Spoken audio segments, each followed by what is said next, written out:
Welcome sa Panlasa ni Indong. Ngayon magluluto po tayo ng salad na kamote. Ito yung mga ingredients na kailangan. Kamote, sibuyas at kamatis, at secret recipe, munamon bagoong. Napakadaling lutuin lang po to. So first step na gagawin natin, papainit lang po tayo ng tubig. Kapag mainit na po yung tubig, lalagay po natin yung kamote. Lulubog natin yung kamote.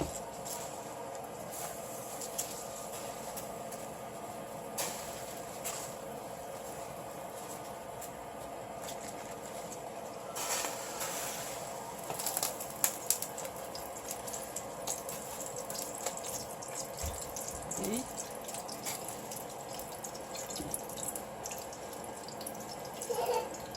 Then, papakuluin lang po natin siya for 2 minutes. Huwag po natin i-overcook.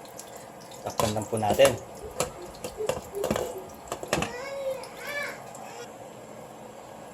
After 1 minute, haluin lang po natin siya para maluto naman po sa ibabaw.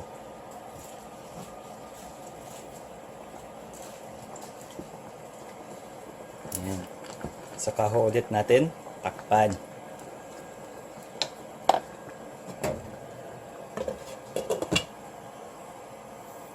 Okay, after 2 minutes, patayin lang po natin yung apoy. Then, stay lang po natin to sa 1 minute.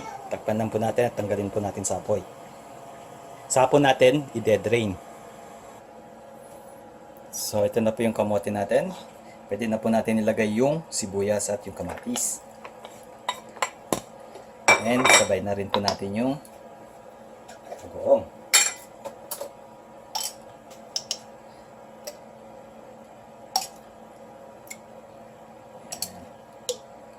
Saka lang po natin to halo-haluin.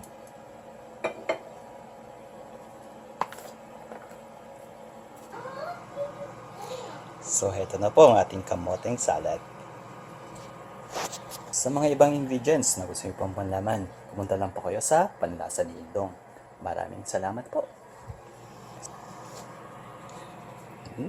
Yummy! Tuyo! Oh, fried rice!